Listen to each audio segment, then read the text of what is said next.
الحمد لله رب العالمين وصلى اللهم وسلم على نبينا محمد وصحبه أجمعين ودرسي أفريطبنات يا كتاب كأني حكم وفوائد من روائع الإمام ابن القيم رحمه الله.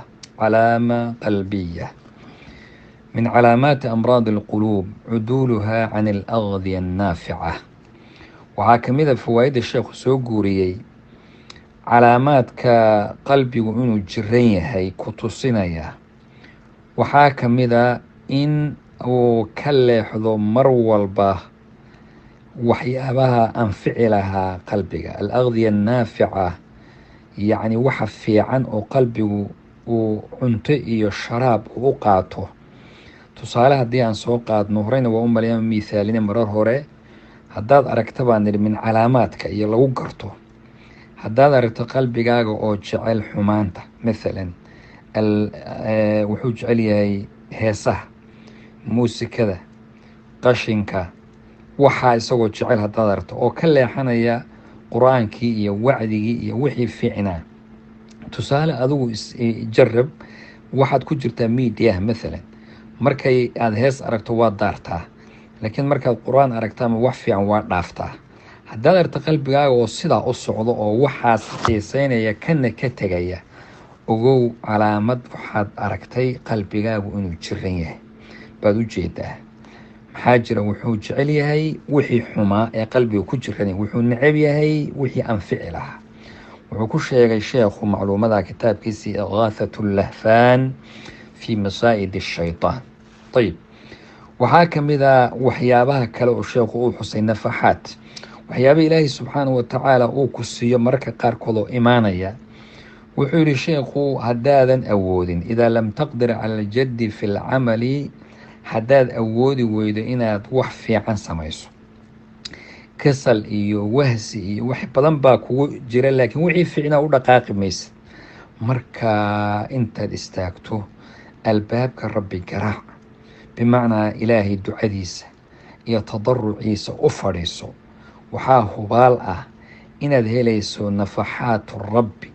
allah subxaanahu watacaala wuxuu ku siinayaa nafaxaadkiisa iyo raxmadiisa ayuu kuu soo dejinayaa. maxaa jira? waxaa guulaysta mararka qaarkood dad aada u liitay oo waxyaabo xunxun oo dunuuba samayn jiray baa ilaahay subxaanahu watacaala baryadaas ayuu ku guuleeyaa. marka ha quusanin weeye. kitaabku wuxuu ku sheegay sheekhu macluumada kitaabkiisii badaayic alfawaa'id ayuu ku sheegay خطاب الجنة. تزينت الجنة للخطاب فجدوا في تحصيل المهر. ومسألة هذا عجب هذا وشيخ كجاه الله كتاب كاس عن سو شيخنا بدائع الفوائد بمر بعد معلومات كحصي. تزينت الجنة، جنة وإسقر حسي للخطاب دتك الدونية أي إسقر حسي. فجدوا في تحصيل المال. هذا كد ذالا ليدي inaad meherkii aada soo diyaarisaan, xoolo in la diyaariyo. waxaa lagu shabahay halkan jannadiibaa mithla alcaruus, yacni gabadh la doonayo ayaa lagu shabahay. waxaa la rabaa in wax laynagu fahamsiiyo, sheekhu nagu fahamsiiyo. gabadh ninkii raba inuu doono guursado waa inuu soo diyaariyo gabadhaa wixii lagu guursan lahaa, waa inuu meherkeedii soo diyaari. rasuulku waa kii yidhi, ninkii yidhi ii guuri, orod meher soo diyaari, maxaad haysataa? marka wuxuun soo raadi, yani meherkii waa in la keeno. marka jannadii qofka raba way isqurxisay, sida gabadh la aroosayo isu qurxiso buu ku miithaalinayaa. dadka doonaya bay isu qurxisay. marka ku dadaala meherkii inaad keentaan. haddaba maxaa meherka jannadu waa maxay? wamahru ljanna huwa aliimaanu waalcamalu asaalix.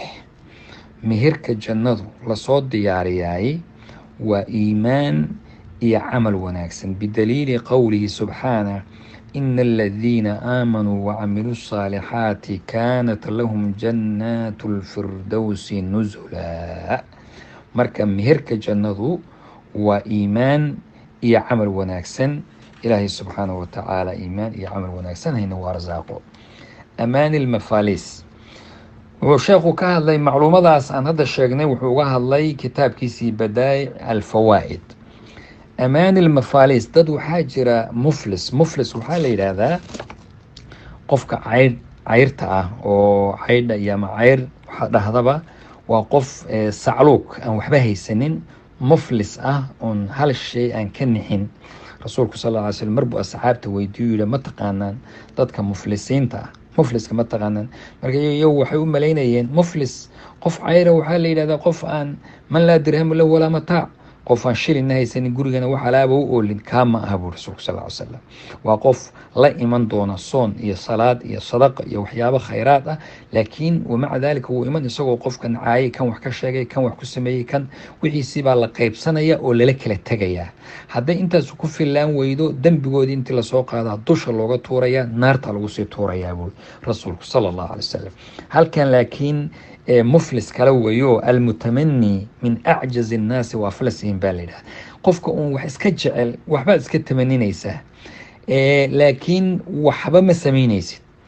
waa qofka dadka ugu leysisan, ugu caajis badan, ugu waxtar yar wey. marka waxaa leedahay tamanigu waa ra'su amwaali lmafaalis buu yidhi. waa dadka mufliska oon waxba qabsanin, ra'su maalka ay haystaanba waa inay wuxuun tamaniyaan, waxaasa noqon doona walcajzu